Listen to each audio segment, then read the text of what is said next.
इसमें बेसिक बात बताई गई है, people have lived on the banks of Narmada for several thousand years. ठीक है, इसका मतलब क्या हुआ कि जो लोग थे वो पहले के ज़माने में अगर देखा जाए, मतलब पहले के टाइम पे अगर देखा जाए, तो जो लोग रहे हैं वो नर्मदा रिवर के किनारों पर रहे हैं हज़ारों साल पहले। The earliest of them were skilled gatherers. अब देखिए जो उस समय के लोग थे वो क्या थे, तो वो एक बहुत ही ज़्यादा स्किल्ड गैदरर्स थे। अब स्किल्ड गैदरर्स का मतलब क्या होता है, जो अपने फूड को कलेक्ट करते थे। ठीक है, तो पहले के जो लोग थे वो क्या करते थे, वो एक स्किल्ड मतलब बहुत ज़्यादा ट्रेंड थे, गैदरर्स थे।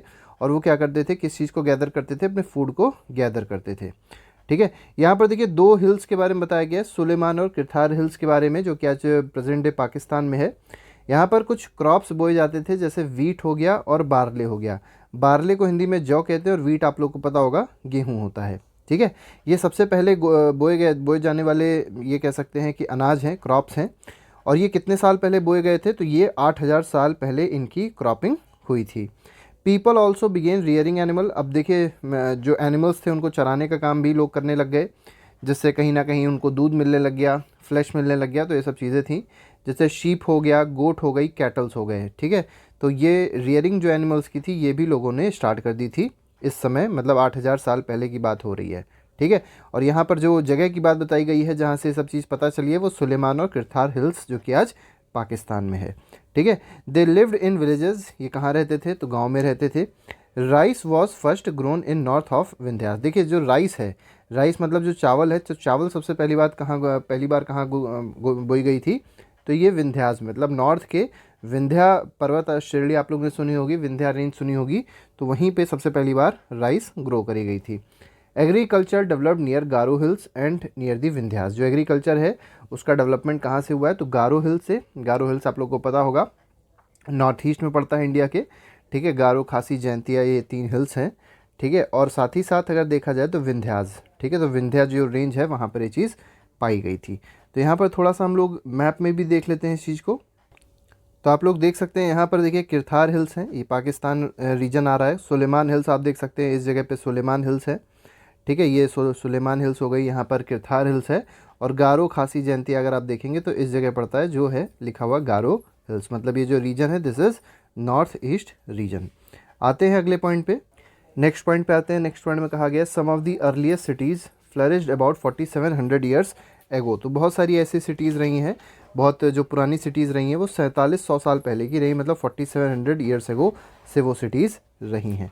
और ये कहाँ पाई गई हैं, तो ये bank of Indus and it's tributaries, मतलब जो इंडस रिवर है और जो उसके ट्रिब्यूटरीज़ हैं उसके बैंक पे, मतलब उसके किनारे पे ये सिटीज़ सेटल करी गई थी।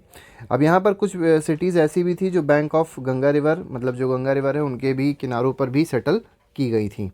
नेक्स्ट पे आते हैं। नेक्स्ट में कहा गया people travelled from one place to another and interacted with each other. देखिए जो लोग थे वो क्या होते थे, एक जगह से दूसरी जगह जाते थे, एक दूसरे से इंटरेक्शन करते थे, आइडियाज़ को शेयर करते थे, और इससे क्या हुआ, हमारा जो कल्चर हुआ बहुत ज़्यादा एनरिच हो गया, बहुत ज़्यादा बढ़ गया। ठीक है, नेक्स्ट पे आते हैं। कुछ बात यहाँ पर मैन्युस्क्रिप्ट से रिलेटेड करी गई है। मैन्युस्क्रिप्ट क्या होते हैं, जो बहुत पुरानी किताब होती थी, जो बहुत ओल्ड बुक्स होती थी, उनको क्या कहा जाता है, मैन्युस्क्रिप्ट्स कहा जाता था।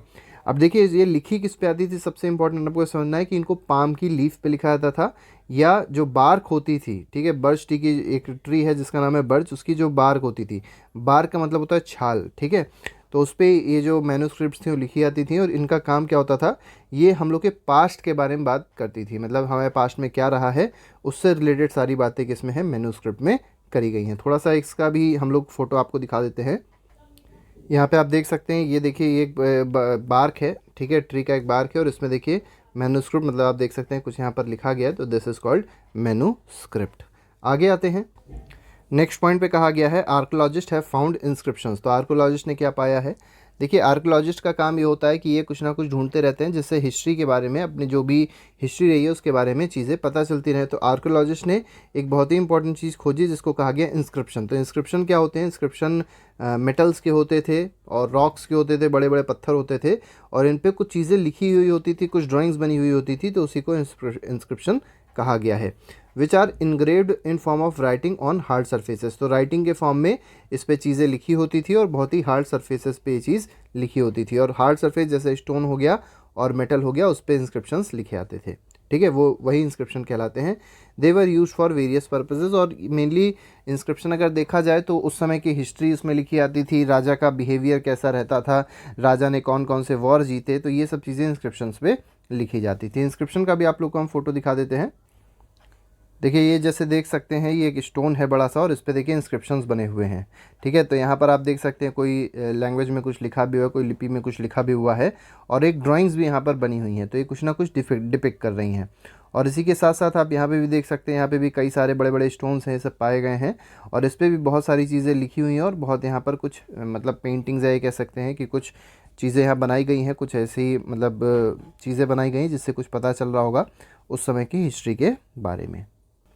अब देखिए इसके बाद क्या कहा गया, इसके बाद कहा गया the people who study objects made and use in the past are called archaeologist. देखिए ऐसे लोग जो क्या करते हैं, ऐसे ऑब्जेक्ट्स को पढ़ते हैं जो पहले यूज़ किए जाते थे। ठीक है, जैसे अभी आप लोगों ने इंस्क्रिप्शन देखा, तो इनको कहा क्या जाता है, इनको कहा जाता है archaeologist. They explore and excavate to find old objects. ये क्या करते हैं, ये एक्सप्लोर करते हैं, एक्सकेवेट मतलब खोजते हैं पुराने पुराने ऑब्जेक्ट्स को। ठीक है, और साथ ही साथ यहाँ देखिए कितनी इंपॉर्टेंट बात कही गई है कि आर्कियोलॉजिस्ट का एक और काम होता है, they also look for bones of living beings for to find what people ate. मतलब ये बोन्स भी खोजते हैं लिविंग बींग्स की, मतलब कई सारे जानवरों की, बहुत सारी चीज़ों की, जिससे पता चल सके कि जो पहले के लोग थे वो क्या खाया करते थे। ठीक है, नेक्स्ट पे आते हैं the people who study the past are historians. देखिए जो पास्ट पढ़ते हैं, ठीक है, जो पास्ट की स्टडी करते हैं उनको क्या कहा जाता है, हिस्टोरियंस कहता है। मतलब there is a lot difference between archaeologist and historians.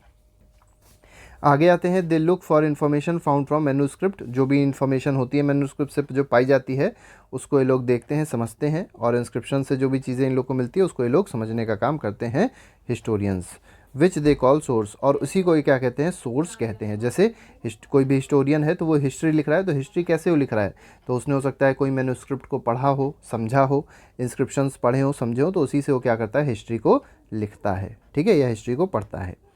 Next पे आते हैं, आर्कियोलॉजिस्ट के बारे में बात करेगी कि आर्कियोलॉजिस्ट क्या होते हैं। तो archaeologist people who study objects made and use in the past are called archaeologist. देखिए जो ऐसे लोग होते हैं जो क्या करते हैं, ऑब्जेक्ट्स को स्टडी करते हैं जो पहले के ज़माने में बनाए गए थे, बहुत पास्ट में बनाए गए थे, यूज़ किए गए थे, तो उनको क्या कहा जाता है, आर्कियोलॉजिस्ट कहता है।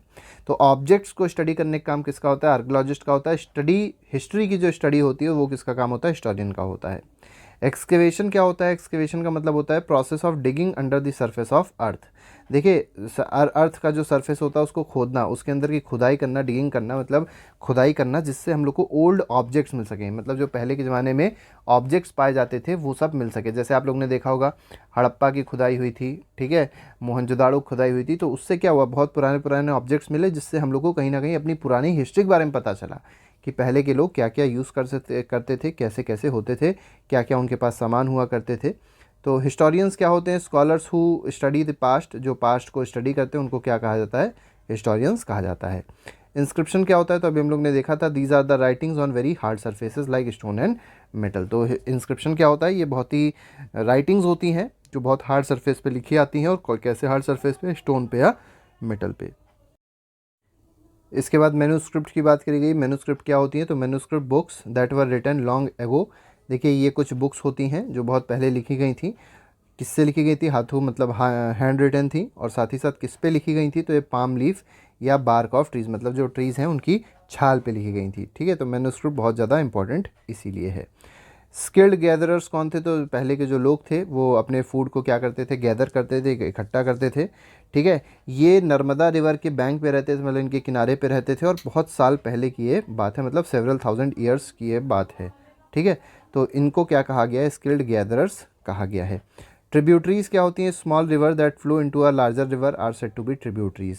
तो देखिए ऐसी कई सारी छोटी छोटी नदियाँ होती हैं जो फ्लो करती हैं और फ्लो करके एक बड़ी रिवर से जाके मिल जाती हैं, तो उनको क्या कहा जाता है, ट्रिब्यूटरी कहा जाता है। जैसे मान लीजिए बहुत छोटी छोटी नदियाँ हैं और मिली आके, और यहाँ से गंगा नदी निकल आई, तो इसको, इन जो नदियाँ आ रही हैं इनको क्या कहा जाएगा, गंगा की, जैसे गंगा रिवर है, तो ये जो छोटी छोटी नदियाँ आ रही हैं इनको क्या कहा जाएगा, ट्रिब्यूटरी कहा जाएगा। तो इस तरीके से ये भी आप लोग को समझना चाहिए। तो ये चैप्टर बहुत छोटा सा था, इसमें कोई बहुत बड़ी चीज़ नहीं थी।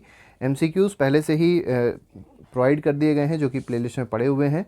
नोट्स अब इस सेशन में आप लोगों को प्रोवाइड किया जाएंगे हर एक चैप्टर के, तो हम लोग के साथ लगे रहिए और अपना प्रिपरेशन अच्छे से करते रहिए। आज के फिलहाल इतना ही, नेक्स्ट लेक्चर में नेक्स्ट चैप्टर का वीडियो आएगा। Till then thank you very much, good bye, जय हिंद।